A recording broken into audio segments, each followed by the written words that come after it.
Hallelujah, hallelujah. ಎಲ್ಲರೂ ಸಂತೋಷವಾಗಿ hallelujah. ನಾವೆಲ್ಲ ಇವ್ ನೋಡಿ, ನಮ್ಮ ಬರ್ತ್ಡೇ ಟೈಮ್ ಅಲ್ಲಿ ನಾವೆಲ್ಲ ಸಂತೋಷವಾಗಿರ್ತೇವೆ. ಹಾಲೆಲೂಯಾ. ಇವತ್ತು ನನ್ನ ಬರ್ತ್ಡೇ ಅಂತ ಒಂದು ತಾಯಿ ಅಥವಾ ಒಂದು ತಂದೆ ಮಗುಗೆ ಹೇಳ್ತಾರೆ, ಇವತ್ತು ನನ್ನ ಬರ್ತ್ಡೇ ಮಗನೇ ಮಗಳೇ, ನೀವು ಯಾವಾಗಲೂ ಸಂತೋಷವಾಗಿರ್ಬೇಕು. ಹಾಲೆಲೂಯಾ. ಈ ಸಂತೋಷವಾಗಿರ್ಬೇಕು. ಏನ್ ಮಾಡ್ತಾರೆ ಮಕ್ಕಳನ್ನ ಅವತ್ತು ದಿನ ಎಲ್ಲ ನೋಡಿ, ಎಷ್ಟೋ ಕಾಟ ಕೊಡ್ಲಿ, ಅವ್ರೇನೋ ಕಿತಾಪತಿ ಮಾಡಿ ತರಲೆ ಮಾಡಿದ್ರು ಸಹಿತ ಒಡೆಯಕ್ ಹೋಗೋದಿಲ್ಲ, ಭಯಕ್ಕೆ ಹೋಗಲ್ಲ, ಅವ್ರನ್ನ ಪ್ರೀತಿ ಮಾಡ್ತಾರೆ. ಇವತ್ತು ನಾವು ಕೂಡ ಕ್ರಿಸ್ತನ ಒಂದು ಜನನ ವಾರ್ತೆಯನ್ನ ಇಲ್ಲಿ ನಾವು ಹಾಡಿ ಹೊಗಳಲಿಕ್ಕೆ ತಿಳಿಸ್ಲಿಕ್ಕೆ ಬಂದಿದ್ದೇವೆ. ಆಮೇಲೆ ಹಾಲೆಲೂಯಾ. ಗಟ್ಟಿಯಾಗಿ ಹಾಲೆಲೂಯಾ. ನಾವು ಈ ರೀತಿ ನಮ್ಮಲ್ಲಿ ಏನು ಬರಬೇಕು ಅಂದ್ರೆ ಸಂತೋಷ ಉಂಟಾಗ್ಬೇಕು. ಆಮೇಲೆ ಸದವೇದ ಹೇಳುತ್ತದೆ, ಯೇಸು ಸ್ವಾಮಿ ಲೋಕದಲ್ಲಿ ಹುಟ್ಟಿದಾಗ ಮೇಲಣ ಲೋಕದಲ್ಲಿ ದೇವರಿಗೆ ಮಹಿಮೆ, ಭೂಲೋಕದಲ್ಲಿ ಮನುಷ್ಯರೊಳಗೆ ಸಮಾಧಾನ ಉಂಟಾಯ್ತಂತೆ. ಆಮೇನ್. ಇದು ನಮಗೆ ಸಮಾಧಾನ ಕೊಟ್ಟಿರುವಂತ ದೇವರಿಗೆ ನಾವು ಸಂತೋಷವಾಗಿ ಹೇಳ್ಬೇಕು. ಹಾಲೆಲೂಯಾ. ಒಂದು ವಾಕ್ಯವನ್ನು ಹಿಡ್ಕೊಂಡು ನಾವು ಮುಂದೆ ಸಾಗೋಣ. ಯೆಶಾಯ ಪ್ರವಾದನ ಪುಸ್ತಕ 9ನೇ ಅಧ್ಯಾಯ ಅದರ 6ನೇ ವಾಕ್ಯ. ಯೆಶಾಯ ಪ್ರವಾದನ ಪುಸ್ತಕ 9ನೇ ಅಧ್ಯಾಯ ಅದರ 6ನೇ ವಾಕ್ಯ. ಯಾರಾದ್ರೂ ಹೋಗ್ತೀರಾ? ಯೆಶಾಯ ಪ್ರವಾದನ ಪುಸ್ತಕ 9ನೇ ಅಧ್ಯಾಯ 6ನೇ ವಾಕ್ಯ.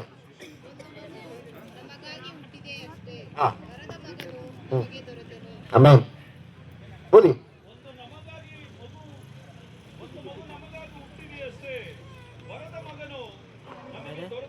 ಆಮೆನ್.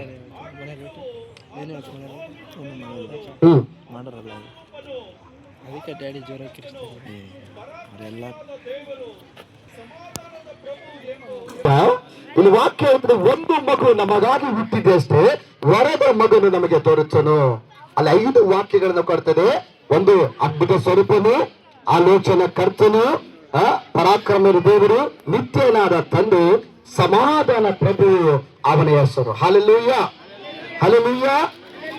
ಇವನು ಚಿಕ್ಕ ಒಂದು ಕಥೆ ಮೂಲಕವಾಗಿ ಇವನು ಪ್ರಸಂಗನ ಪ್ರಾರಂಭ ಮಾಡೋಣ. ಆಮೇಲೆ ಮಕ್ಕಳೆಲ್ಲ ಕೇಳಬೇಕಿಲ್ಲ, ಒಂದು ಕಥೆ ಕೇಳ್ರಿ ಎಲ್ಲರೂ. ಕಥೆ ನೋಡೋಣವಾ? ಅದು ಕಥೆ ಕೇಳಿ. ಓಕೆ, ಎಲ್ಲ ಕಥೆ ಕೇಳ್ಬೇಕು ಸೈಲೆಂಟ್ ಆಗಿ. ಓಕೆನಾ? ಒಂದು ಊರಲ್ಲಿ ಒಂದು ತಂದೆ ಮತ್ತೆ ಒಂದು ಮಗ ಇರ್ತಾರೆ. ಈ ತಂದೆ ಮಗ ಪ್ರೀತಿ ಯಾವ ರೀತಿ ಇರುತ್ತಂದ್ರೆ, ಆ ತಂದೆ ಮಗನಿಗೆ ಆ ಒಂದು ತಾಯಿಯ ಒಂದು ಪ್ರೀತಿಯನ್ನೇ ಬರಬಾರ್ದು, ಒಂದು ಕೊರತೆ ಅನ್ನೋದು ಇರಬಾರ್ದು, ಆ ರೀತಿಯಾಗಿ ಹೆಚ್ಚಾಗಿ ಮಗನನ್ನ ಪ್ರೀತಿ ಮಾಡ್ತಾ ಇದ್ದಂತೆ. ಆ ಮಗ ಚಿಕ್ಕ ಹುಡುಗ, ಅವನು ಸ್ಕೂಲ್ಗೆ ಹೋಗ್ತಾ ಇದ್ದ, ಸ್ಕೂಲ್ಗೆ ಬರ್ತಾ ಇದ್ದ. ತಂದೆ ಅವನಿಗೆ ತುಂಬಾ ಮುದ್ದಾದ ಪ್ರೀತಿಯನ್ನ ಕೊಡ್ತಾ ಇದ್ರು. ಯಾವ ರೀತಿಯಾಗಿ ಮಾಡ್ತಾ ಇದ್ರು ಅಂದ್ರೆ, ಅವನಿಗೆ ಯಾವ ಒಂದು ಕೊರತೆ ಇಲ್ಲದ ಹಾಗೆ ತಂದೆ ನೋಡ್ಕೊಳ್ತಾ ಇದ್ದ. ಈ ಮಗ ಸ್ಕೂಲ್ಗೆ ಹೋಗಿ ಬರ್ಬೇಕಾದ್ರೆ ಒಂದು ದಿನ ಸ್ಕೂಲಲ್ಲಿ ಎಲ್ಲಾ ಮಕ್ಕಳು ಮಾತಾಡ್ಕೊಳ್ತಾ ಇದ್ರಂತೆ, ನಾಳೆ ನಾವೆಲ್ಲ ಏನ್ ಮಾಡ್ತೇವೆ, ನಮ್ಮ ಅಪ್ಪ ಅಮ್ಮ ಜೊತೆ ನಾವೇನ್ ಮಾಡ್ತೇವೆ, ಪಕ್ಕದೂರಲ್ಲಿ ಒಂದು ಜಾತ್ರೆ ಇದೆ, ಆ ಜಾತ್ರೆಗೆ ನಾವು ಹೋಗ್ತಾ ಇದ್ದೇವೆ ಅಂತೆಲ್ಲ ಈ ಮಕ್ಕಳು ಮಾತಾಡ್ಕೊಂಡಾಗ ಆ ಒಂದು ಮಗುಗೆ ಒಂದು ನೋವು ಆಯ್ತಂತೆ. ನಾನು ಕೂಡ ನಮ್ಮ ಅಪ್ಪನ ಜೊತೆಗೆ ಜಾತ್ರೆಗೆ ಹೋಗ್ಬೇಕು, ಅಲ್ಲಿ ಆಟ ಆಡ್ಬೇಕು, ಅಲ್ಲಿರುವಂತ ಎಲ್ಲವನ್ನು ನಾವು ತೆಗೆದುಕೊಳ್ಬೇಕು, ನೋಡ್ಬೇಕು, ನಾನು ಕೂಡ ಸಂತೋಷದಲ್ಲಿ ಪಾಲ್ಗೊಳ್ಬೇಕಂತೇಳಿ ಈ ಮಗು ಆಸೆ ಪಟ್ಟಾಗ ಈ ಮಗು ಬಂದು ಮನೆಯಿಂದ ಸ್ಕೂಲಿಂದ ಮನೆಗೆ ಬಂತಂತೆ. ಮನೆಗೆ ಬಂದು ಇರ್ಬೇಕಾದ್ರೆ ತಂದೆ ಕೆಲಸ ಎಲ್ಲ ಮುಗಿಸಿ ಮನೆಗೆ ಬಂದಾಗ ಮಗು ಹೇಳ್ತಂತೆ, ಅಪ್ಪ ಅಪ್ಪ, ನಮ್ಮ ಸ್ಕೂಲಲ್ಲಿ ಎಲ್ಲ ಮಕ್ಕಳು ನಾಳೆ ಅವ್ರ ಅಪ್ಪ ಅಮ್ಮನ ಕರ್ಕೊಂಡು ಜಾತ್ರೆಗೆ ಹೋಗ್ತಾ ಇದಾರೆ, ನನ್ನನ್ನು ಕೂಡ ನೀನು ಜಾತ್ರೆಗೆ ಕರ್ಕೊಂಡೋಗಪ್ಪ ಅಂತ ಹೇಳಿದಾಗ ತಂದೆ ಹೇಳಿದಂತೆ, ಮಗನೇ ಖಂಡಿತವಾಗ್ಲೂ ನಾನು ಜಾತ್ರೆಗೆ ಕರ್ಕೊಂಡು ಹೋಗ್ತೀನಿ, ನೀನೇನು ಮಾಡು, ಬೆಳಿಗ್ಗೆ ಸ್ಕೂಲ್ ಹೋಗಿ ಮಧ್ಯಾಹ್ನ ಬಂದ್ಬಿಡು ಮಗನೇ, ನಾನು ಮಧ್ಯಾಹ್ನ ನಾನು ಬಂದು ಕೂಡ ನಿನ್ನ ಜಾತ್ರೆಗೆ ಕರ್ಕೊಂಡು ಹೋಗ್ತೀನಿ ಅಂತಂದೇಳಿ ತಂದೆ ಮಾತು ಕೊಟ್ಟನಂತೆ. ಈ ಮಗು ತುಂಬಾ ಸಂತೋಷವಾಗಿ ಸ್ಕೂಲಿಗೆ ಹೋಯ್ತಂತೆ. ಸ್ಕೂಲ್ಗೆ ಹೋಗಿ ಕುತ್ಕೊಂಡು ಅಲ್ಲಿ ಸಂತೋಷವಾಗಿ, ನಾನು ಇವತ್ತು ನಮ್ಮ ಅಪ್ಪ ಜೊತೆಗೆ ನಾನು ಜಾತ್ರೆಗೆ ಹೋಗ್ತೀನಿ, ನಮ್ಮಪ್ಪ ಇವತ್ತು ನನ್ನ ಜಾತ್ರೆಗೆ ಕರ್ಕೊಂಡೋಗಿ ಜಾತ್ರೆಯಲ್ಲಿರುವಂತ ಎಲ್ಲ ಆಟದ ಸಾಮಾನುಗಳನ್ನು ಕೊಡ್ತಾರೆ, ನನ್ನ ಆಟ ಆಡ್ತೀನಿ, ನಾನೆಲ್ಲ ಮಾಡ್ತೀನಿ ಅಂತೇಳಿ ಮಗು ಸಂತೋಷವಾಗಿತ್ತು. ಮಧ್ಯಾಹ್ನ ಬಂತು. ಮಧ್ಯಾಹ್ನ ಒಂದು ಆಫ್ಟರ್ ಸ್ಕೂಲ್ ಬಿಟ್ಟಾಗ, ಮಧ್ಯಾಹ್ನ ಸ್ಕೂಲ್ ಬಿಟ್ಟಾಗ ಮಗು ಏನ್ ಮಾಡ್ತಂತೆ, ಮನೆಗೆ ಓಡಿ ಬಂತಂತೆ, ನಮ್ಮಪ್ಪ ಬಂದು ನನ್ನ ಜಾತ್ರೆಗೆ ಕರ್ಕೊಂಡು ಹೋಗ್ತಾರೆ. ನೋಡ್ರಿ, ಹಲ್ಲೆಲೂಯಾ. ಇವಾಗ ಮಗು ಬಂದು ಕೂತ್ಕೊಳ್ತು, ಟೈಮ್ ನೋಡ್ತಾ ಇದೆ, ಅಪ್ಪ ಬರ್ತಾನೆ ಅಂತ ಟೈಮ್ ನೋಡ್ತು, ಹೋಗ್ತದೆ, ಬಾಕಿ ಹತ್ರ ಟೈಮ್ ನೋಡ್ತದೆ, ಬಂದು ಕೂತ್ಕೊಳ್ಳುತ್ತೆ, ರೆಡಿಯಾಗಿ ಕೂತ್ಕೊಂಡಿದ್ದೆ, ನಮ್ಮ ಅಪ್ಪ ಬಂದು ಕರ್ಕೊಂಡು ಹೋಗ್ತಾನೆ ಅಂತೇಳಿ 2 ಗಂಟೆ ಆಯ್ತು, 3 ಗಂಟೆ ಆಯ್ತು, 4 ಗಂಟೆ ಆಯ್ತು, 5 ಗಂಟೆ ಹೊತ್ತಲ್ಲಿ ಅಪ್ಪ ಬರ್ತಾ ಇದ್ದಾನೆ. ಅಪ್ಪ ಬಂದು ಮಗನಿಗೆ ಹೇಳಿದ, ಮಗನೇ ನನ್ನ ಕ್ಷಮಿಸ್ಬೇಡಿ, ಇವತ್ತು ತುಂಬಾ ಕೆಲಸ ಇದ್ದ ಕಾರಣ ನಾನು ಬೇಗ ಬರಕ್ಕಾಗ್ಲಿಲ್ಲ. ಇವಾಗ ನಾವಿಬ್ರು ಏನ್ ಮಾಡೋಣ, ಜಾತ್ರೆಗೆ ಹೋಗೋಣ ಅಂತೇಳಿ ಅಪ್ಪ ಮಗನ ಕರ್ಕೊಂಡು ಜಾತ್ರೆಗೆ ಹೋದ.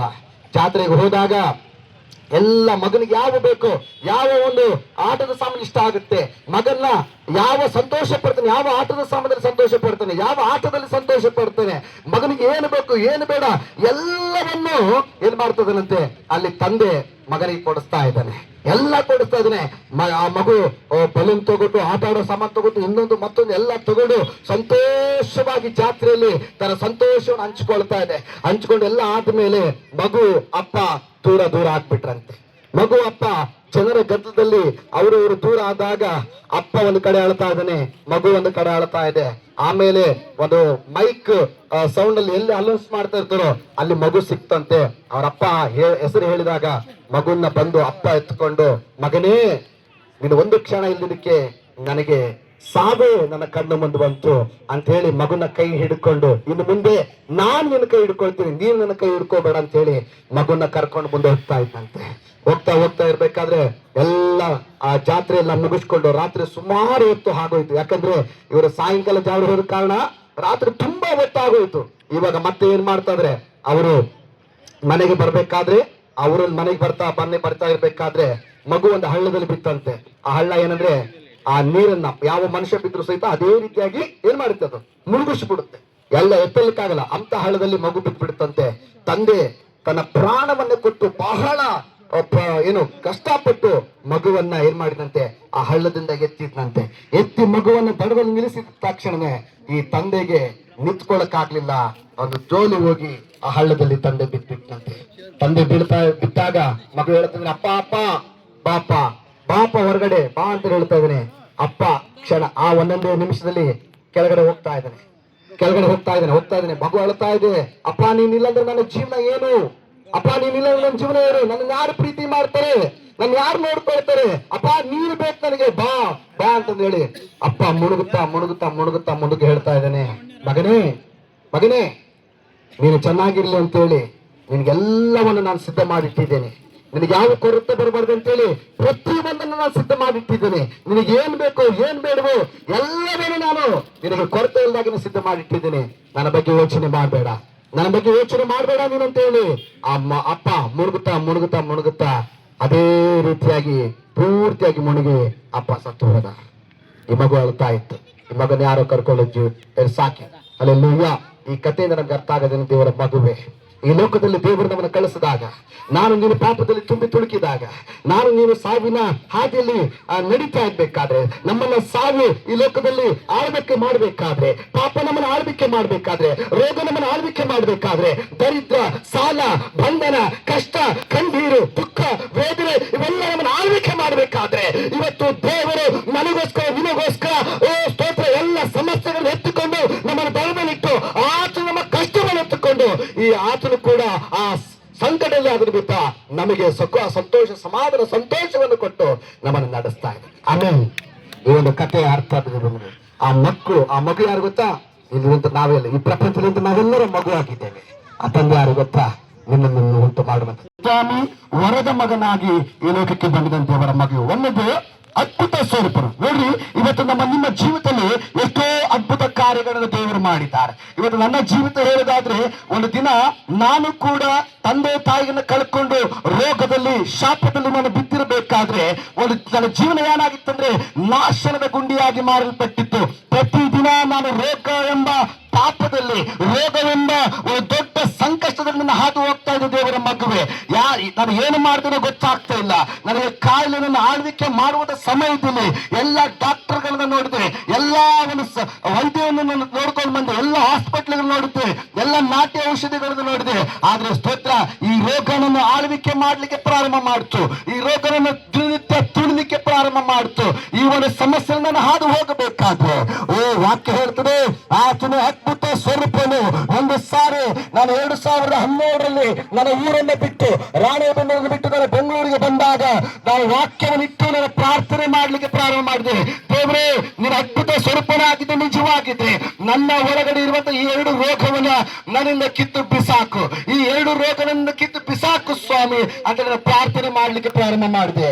ದೇವರು ನನ್ನ ಪ್ರಾರ್ಥನೆ ಕೇಳಿ ನನ್ನ ಒಳಗಡೆ ಇರುವಂತಹ 2 ರೋಗವನ್ನ ದೇವರು ಬಿಡುಗಡೆ ಕೊಟ್ಟಿದ್ದಾರೆ. Hallelujah, hallelujah. ಆತನ ಹೆಸರೇ ಅದ್ಭುತ ಸ್ವರೂಪನ ದೇವರ ಮಗುವೆ. ಇವತ್ತು ನಿನ್ಗೆ ನನಗೆ ಆತನ ಅತಿಶಯವಾಗಿ ನಮ್ಮ ಜೊತೆಯಲ್ಲಿ ಇದ್ದಾನೆ. ಯಾಕಂದ್ರೆ ಆತನ ಆರೋಗ್ಯದಾಯಕನಾಗಿ ವಿಮೋಚನ ಕಾಂಡ 25ನೇ ಅಧ್ಯಾಯ 15ನೇ ವಾಕ್ಯ ಹೇಳ್ತೆ, ನಾನೇ ಆರೋಗ್ಯದಾಯಕನಂತೇಳಿ. ಇವತ್ತು ನನಗೆ ನಿನಗೆ ಆತನು ಘನ ವೈದ್ಯನಾಗಿದ್ದಾನೆ. ಹಲ್ಲೆಲೂಯಾ. ದೇವರ ಮಗುವೆ, ಈ ಪೀಡ್ಸ್ ಎಂಬ ಕಾಯಿಲೆ ಮತ್ತೆ ಮಾನಸಿಕ ಎಂಬ ಕಾಯಿಲೆ ನನ್ನನ್ನು ಕಾಡುವಂತ ಸಮಯದಲ್ಲಿ ಎಲ್ಲ ಡಾಕ್ಟರ್ಗಳು ನನ್ನ ಕೈ ಬಿಟ್ಬಿಟ್ರು. ಎಂತೆಂತ ಸ್ಪೆಷಲಿಸ್ಟೆಲ್ಲ ನನ್ನ ಕೈ ಬಿಟ್ಬಿಟ್ರು. ಆ ಸಾಲದ ಸಮಯದಲ್ಲಿ ನಮ್ಮ ತಾಯಿ ತೀರು ಹೋದ್ರು. ನಮ್ಮ ಅಜ್ಜಿನೂ ಕೂಡ ತೋರಿಸಿ ಸುಸ್ತಾಗಿ ಹೋದ್ರು. ಎಲ್ಲ ಹಾಸ್ಪಿಟ್ಲ್ಗಳಾಗೋಯ್ತು. ಎಲ್ಲ ಗಿಡಮೂಲಿಕೆ ನಾಟ್ಯ ಔಷಧಿಗಳೆಲ್ಲ ಮುಗಿದೋಯ್ತು. ಏನೇನು ಮಾಡ್ಬೇಕು ಎಲ್ಲ ಮಾಡಿದೆಲ್ಲ ಮುಗಿದೋಯ್ತು. ಕೊನೆಯದಾಗಿ ನನ್ನ ಕರ್ತನನ್ನು ಬೇಡಿಕೊಂಡೆ, ದೇವರೇ ನಿನ್ನ ಅದ್ಭುತ ಸ್ವರೂಪನಾಗಿದ್ದೆ ನಿಜವಾಗಿದ್ರೆ ನನ್ನ ಒಳಗಡೆ ಇರುವಂತ ರೋಗವನ್ನು ವಾಸಿ ಮಾಡು. ಹಲ್ಲೆಲೂಯಾ. ದೇವರ ಮಗುವೆ, ಇವತ್ತು ಸ್ತೋತ್ರ ನನ್ನ ಪ್ರಾರ್ಥನೆ ಮಾಡಿದ ಕಾರಣ ಇವತ್ತು ಸ್ತೋತ್ರ 2012 ನನ್ನ ಪ್ರಾರ್ಥನೆ ಮಾಡಿದೆ. ಆ ಕ್ಷಣದಿಂದ ದೇವರು ಇದುವರೆಗೂ ನನಗೆ ಆ ಕಾಯಿಲೆಗಳು ನನ್ನ ಸಮೀಪಕ್ಕೆ ಬಂದಿಲ್ಲ. ಹಲ್ಲೆಲೂಯಾ. ನನಗೆ ಬಿಡುಗಡೆ ಕೊಟ್ಟು ನಡೆಸಿದ ದೇವರ ಆಚನಾಗಿದ್ದಾನೆ.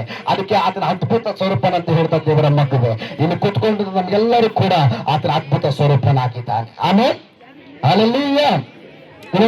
ಆಲೋಚನಾ ಕರ್ತನು ಆಲೋಚನಾ ಕರ್ತನು. ನೋಡ್ರಿ, ಎಷ್ಟೋ ಸಮಯ ನಾವು ನೀವುಗಳು ಏನ್ ಮಾಡ್ತೇವೆ, ಸಮಸ್ಯೆಗಳಿಂದ ಸಮಸ್ಯೆ ಏನೋ ಒಂದು ಕಾರ್ಯವನ್ನ ಮಾಡ್ಲಿಕ್ಕೆ ಹೋಗ್ತೇವೆ. ನಮ್ಮ ಆಲೋಚನೆಗಳನ್ನ ಮಾಡಿ ಪ್ರಯತ್ನ ಪಟ್ಟು ಸತತವಾದ ಪ್ರಯತ್ನ ಪಟ್ಟು ಮುಂದೆ ಹೋದಾಗ ಏನಾಗುತ್ತೆ, ನಾವು ಬಿದ್ದು ಹೋಗ್ಬಿಡ್ತೇವೆ. ನಮ್ಮ ಆಲೋಚನೆಗಳು ಬಿದ್ದು ಹೋಗ್ಬಿಡ್ತೇವೆ.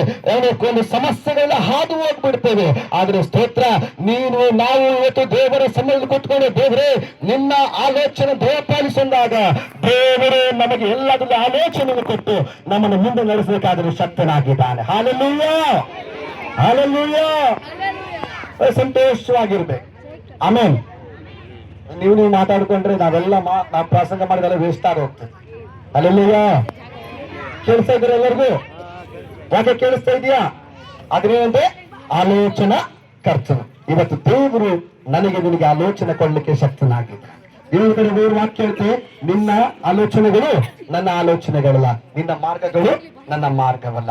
ಇವತ್ತು ದೇವರ ಆಲೋಚನೆಗೆ ನಮ್ಮನ್ನು ಒಪ್ಪಿಸಿಕೊಡ್ಬೇಕು. ದೇವರ ಮಗುವೆ, ಒಂದು ದಿನ ನಾನು ಬ್ಯಾಂಗ್ಳೂರಿಗೆ ಬಂದಾಗ ನನ್ನ ಹತ್ರ 2 ಜೊತೆ ಬಟ್ಟೆಯಲ್ಲಿ ನಾನು ಬ್ಯಾಂಗ್ಳೂರಿಗೆ ಬಂದಿರುತ್ತೆ. ಇವತ್ತು ದೇವರ ಕೃಪೆಯಿಂದ ಇವತ್ತು ಕೂಡ ಈ ಕ್ರಿಸ್ಮಸ್ ಅಂತ ಬಂದ್ರೆ ಅದು ವರ್ಷದಲ್ಲಿ ಎಷ್ಟೋ ಹೇಳ್ಬಾರ್ದು ಆದ್ರೆ ಇವತ್ತು ಯಾಕೆ ಹೇಳ್ತಾ ಇದ್ದೇನೆ, ದೇವರನ್ನು ನಡೆಸಿದ ಮಾರ್ಗ ಹೇಳ್ಬಾರ್ದು.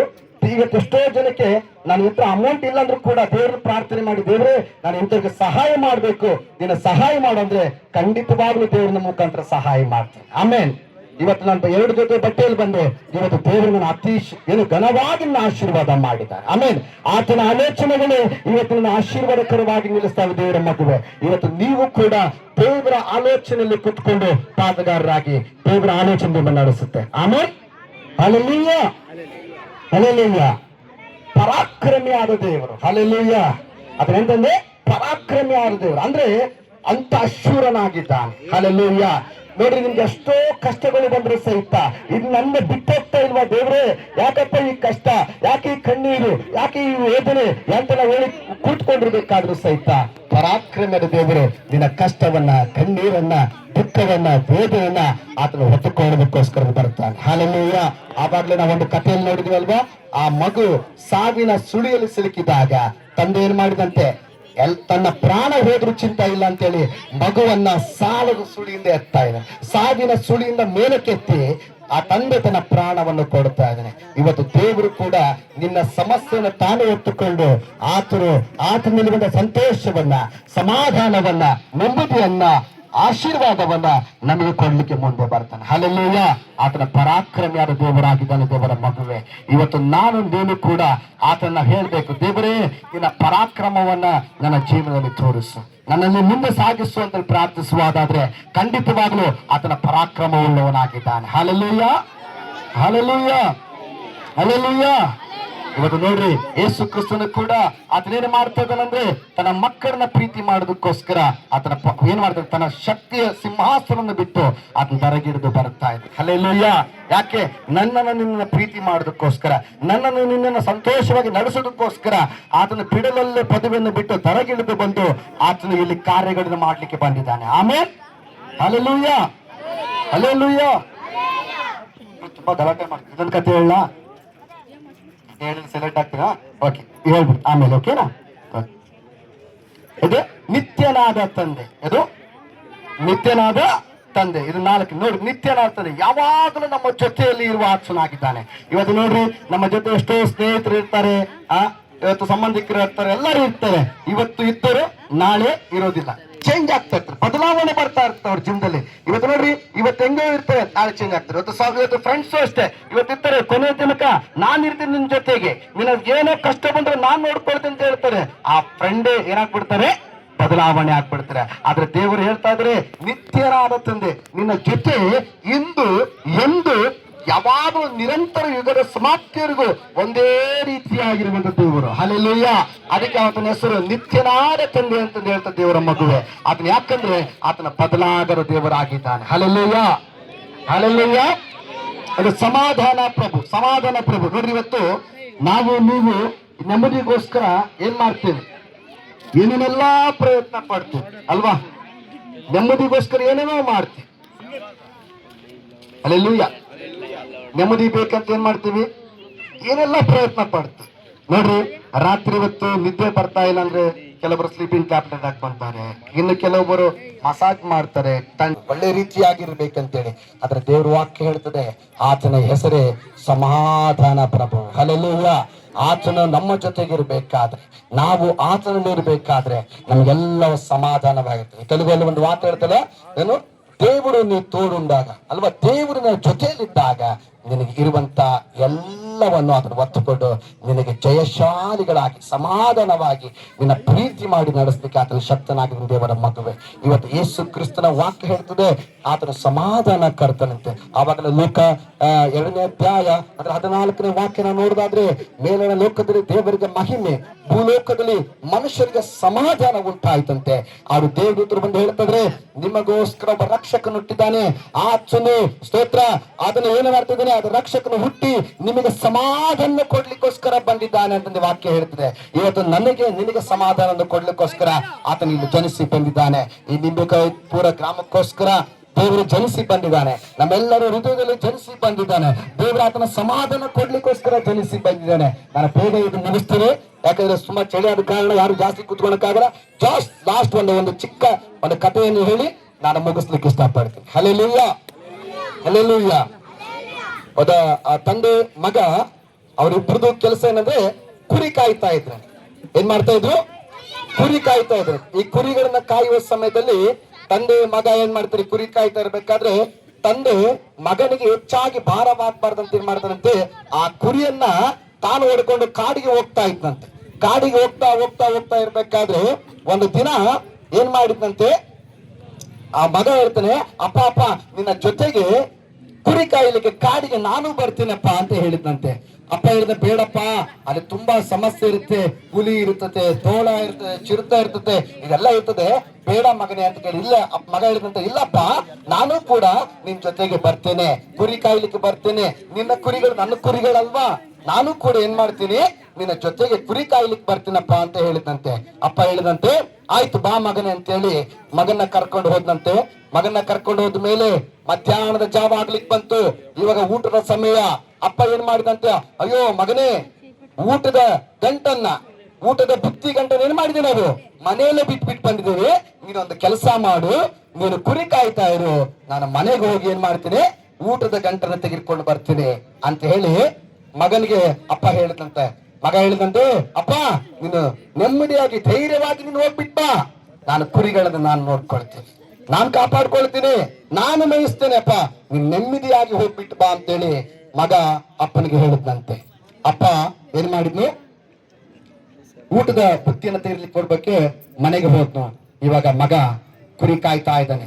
ಕುರಿ ಕಾಯ್ತಾ ಇರೋ ಸಮಯದಲ್ಲಿ ಏನಾಯ್ತು, ಮಳೆ ಬರ್ಲಿಕ್ಕೆ ಪ್ರಾರಂಭವಾಯ್ತು. ಕುರಿಗಳು ಮಳೆಯಲ್ಲಿ ನೆನೆಯಕ್ಕೆ ಇಷ್ಟಪಡ್ತಾವ? ಇಲ್ಲ ಅಲ್ವಾ? ಕುರಿ ಮಳೆ ಬರ್ತಾ ಇದ್ರೆ ಏನ್ ಮಾಡಿದಂತೆ, ಇವನು ದೂರದಲ್ಲಿ ಒಂದು ಗುಹೆಯನ್ನು ನೋಡಿದಂತೆ. ಕುರಿಗಳನ್ನೆಲ್ಲ ಕರ್ಕೊಂಡೋಗಿ ಆ ಗುಹೆ ಹತ್ರ ಹೋದಂತೆ. ಒಳಗಡೆ ಹೋದಂತೆ ಅವ್ನು ಹೇಳಿದಂತೆ, ನನ್ನ ತಂದೆಯ ಕುರಿಯನ್ನ ನಾನು ಏನ್ ಮಾಡ್ಬಿಟ್ಟೆ, ಕಾಪಾಡ್ಕೊಂಡ್ಬಿಟ್ಟೆ ಅಂತ ತಿಳ್ಕೊಂಡ. ಆದ್ರೆ ಮಳೆ ಬರ್ತಾ ಬರ್ತಾ ಬರ್ತಾ ಬರ್ತಾ ವಿಪರೀತವಾದ ಜೋರಾಗಿ ಮಳೆ ಬರ್ಲಿಕ್ಕೆ ಸ್ಟಾರ್ಟ್ ಆಯ್ತು. ತುಂಬಾ ವೇಗವಾಗಿ ಮಳೆ ಬರ್ಲಿಕ್ಕೆ ಸ್ಟಾರ್ಟ್ ಆದಾಗ ಆ ಗುಹೆ ಒಳಗಡೆ ನೀರು ಬರ್ಲಿಕ್ಕೆ ಪ್ರಾರಂಭವಾಯ್ತು. ಕುರಿಗಳೆಲ್ಲ ಒಂದು ಕಡೆಯಿಂದ ಶಬ್ದ ಮಾಡ್ಲಿಕ್ಕೆ ಪ್ರಾರಂಭ ಮಾಡಿದ್ರು. ಅವಾಗ ಮಗ ಏನ್ ಮಾಡಿದ, ನಾನು ಏನಾದ್ರೂ ಮಾಡಿ ನನ್ನ ತಂದೆಯ ಕುರಿಗಳನ್ನ ನಾನು ಕಾಪಾಡ್ಕೊಳ್ಬೇಕು, ನನ್ನ ತಂದೆಯ ಕುರಿಗಳನ್ನ ಕಾಪಾಡ್ಕೊಳ್ಬೇಕು ಅಂತ ಹೇಳಿ ಏನ್ ಮಾಡಿದ, ಅದೊಂದು ದೊಡ್ಡ ಕಲ್ಲಿತ್ತು. ಆ ಕಲ್ಲನ್ನ ಅವನ ಕೈಲಿ ಉಳಿಸಕ್ ಆಗುದಿಲ್ಲ. ಆದ್ರೂ ಸುಮಾರು ಒಂದು 10-15 ಜನ ಅದನ್ನ ಉಳಿಸ್ಬೇಕು. ಅಂತ ಕಲ್ಲನ್ನ ತನ್ನ ಶಕ್ತಿ ಮೀರಿ ಅದನ್ನ ಉಳಿಸ್ಕೊಂಡು ಬರ್ಬೇಕಾದ್ರೆ ಅವನ ಮೈ ತುಂಬಾ ರಕ್ತ ಸುರಿತಾ ಇದೆ. ಯಾಕೆ? ತನ್ನ ತಂದೆಯ ಕುರಿಗಳನ್ನ ಕಾಪಾಡೋದಕ್ಕೋಸ್ಕರ ಅವನು ಶತ ಪ್ರಯತ್ನ ಪಡ್ತಾ ಇದ್ದಾನೆ. ಆ ಕಲ್ಲನ್ನ ಉಳಿಸ್ಕೊಂಡು ಬಂದು ಆ ಗುಹೆಗೆ ಏನ್ ಮಾಡ್ತಾ ಇದ್ದಾನೆ, ಆ ಕಲ್ಲನ್ನ ಇಡ್ತಾ ಇದ್ದಾನೆ. ಆ ಗುಹೆಗೆ ಆ ಕಲ್ಲಿಟ್ಟಾಗ ಮಳೆ ಇನ್ನೂ ವಿಪರೀತವಾಗಿ ಜೋರು ಬಂತು. ಆ ಕಲ್ಲನ್ನೇ ನೂಕ್ಕೊಂಡು ಬರ್ತಾ ಇದೆ ಮಳೆ. ಆ ಕಲ್ಲನ್ನೇ ನೂಕ್ಕೊಂಡು ಮಳೆ ಬರ್ಬೇಕಾದ್ರೆ ಈ ಮಗ ಏನ್ ಮಾಡ್ತಾ ಇದ್ದಾನೆ, ನಾನೇನು ಮಾಡ್ಲಿ, ನಮ್ಮಪ್ಪನಿಗೆ ನಾನು ಮಾತು ಕೊಟ್ಟಿದ್ದೇನೆ, ನಮ್ಮಪ್ಪನ ಕುರಿಗಳನ್ನ ನಾನು ಕಾಪಾಡ್ಕೊಳ್ತೀನಿ ಅಂತ ಹೇಳಿ ತನ್ನ ಶಕ್ತಿ ಮೀರಿ, ಬಲವನ್ನು ಮೀರಿ 2 ಕೈಗಳಿಂದ ಏನ್ ಮಾಡಿದಂತೆ, ಆ ಕಲ್ಲನ್ನ ಒತ್ತಿ ಹಿಡ್ಕೊಂಡಂತೆ.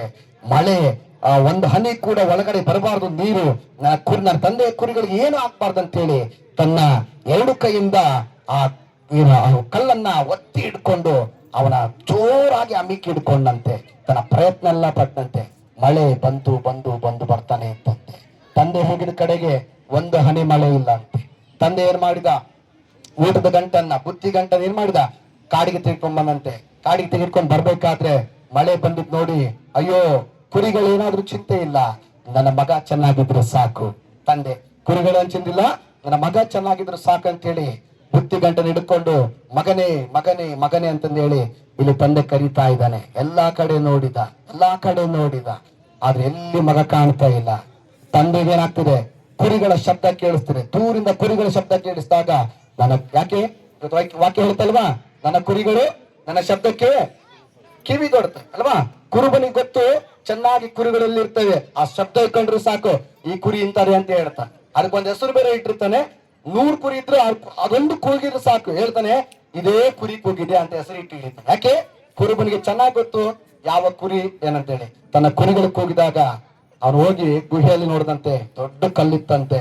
ಆ ಕಲ್ಲನ್ನು ಉಳಿಸಿದ್ರೆ ಅವರ ಮಗ ತನ್ನ 2 ಶಕ್ತಿಯಿಂದ ಯಾವಾಗ ಕೈಗಳಲ್ಲಿ ನೋಡಿದ್ನೋ ರಕ್ತ ಎಲ್ಲ ಸುರಿದು ತನ್ನ ಪ್ರಾಣವನ್ನೇ ಆ ಕುರಿಗಳನ್ನ ಕೊಟ್ಟಿದ್ದಂತೆ. ಹಾಲೆಲೂಯ. ಇಲ್ಲಿ ಕುತ್ಕೊಂಡ್ರು ಅಂತ ನಾವು ನೀವುಗಳೆಲ್ಲ ಕುರಿಗಳಿಗೆ ಯೇಸು ಕ್ರಿಸ್ತನ ನನಗೋಸ್ಕರ ನಿನಗೋಸ್ಕರ ತನ್ನ ಪ್ರಾಣವನ್ನೇ ಮುಡುಪಾಗಿಟ್ಟಿದ್ದಾನೆ ದೇವರ ಮಕ್ಕಳು. ಈ 5 ವಂಶದಲ್ಲಿ ಇರ್ತೇವೆ. ಅದ್ಭುತ ಸ್ವರೂಪ, ಆಲೋಚನಾ ಕರ್ತ, ನಿತ್ಯನಾದ ತಂದೆ, ಪರಾಕ್ರಮದ ದೇವರು, ಸಮಾಧಾನ ಪ್ರಭು. ಈ 5 ಕೂಡ ನಮಗೆ ಈ ಲೋಕಕ್ಕೆ ಬಂದು ಅದ್ಭುತವನ್ನ ಮಾಡಿ ಎಲ್ಲ ನಮಗೋಸ್ಕರ ಒಳ್ಳೆದನ್ನ ಮಾಡಿ ತನ್ನ ಪ್ರಾಣವನ್ನು ಕೊಟ್ಟು ಮತ್ತೆ ಆತನ ಜೀವಿತನಾಗಿ ಹಾಲೆಲೂಯ. ನಾವೆಲ್ಲರೂ ಆತನ ಕುರಿಗಳಾಗಿದ್ದೇವೆ. ದೇವರ ವಾಕ್ಯವನ್ನ ಆಶಿತ ಮಾಡಿ ಆಮೇಲೆ ಹಾಲೆಲೂಯ. ಸಮಯ ಕೊಟ್ಟಿರುವಂತ ದೇವರ ಸೇವಕರಿಗೆ ಮತ್ತೆ ವೇದಿಕೆ ಮಾಡಿದಂತ ಎಲ್ಲ ಸೇವಕರಿಗೆ ಮತ್ತೆ ಅಣ್ಣನಿಗೆ ಯೇಸು ಕ್ರಿಸ್ತನ ನಾಮದಲ್ಲಿ ಸ್ತೋತ್ರವನ್ನು ಸಲ್ಲಿಸ್ತಾರೆ. ಆಮೇಲೆ ಥ್ಯಾಂಕ್ ಯು ಬ್ರದರ್. ನಮ್ಗೆಲ್ಲರಿಗೆ ಅರ್ಥವಾಗಿ ರೀತಿಯಲ್ಲಿ ವಾಕ್ಯವನ್ನು ಹಂಚಿಕೊಟ್ಟಿರುವಂತ ನಮ್ಮ ಸಹೋದರನಾಗಿರುವಂತ ನಿತಿನ್ ಪಾಸ್ಟರ್ಗೆ ಮತ್ತೊಂದು ಸಾತಿ ಯೇಸು ಕ್ರಿಸ್ತ ಹೆಸರಿನಲ್ಲಿ ವಂದನೆಗಳು ಸಲ್ಲಿಸ್ತಾ ಇದ್ದೀವಿ. ಈ ಒಳ್ಳೆ ಸಮಯದಲ್ಲಿ ನಮ್ಮ ಮಧ್ಯದಲ್ಲಿ ಇದೇ ಗ್ರಾಮದಲ್ಲಿ ಹುಟ್ಟಿ ಬೆಳೆದಿರುವಂತ ಆದಿ ಮತ್ತು ನವೀನ್ ನಮ್ಗೆಲ್ಲರಿಗೂ ಗೊತ್ತಿದೆ.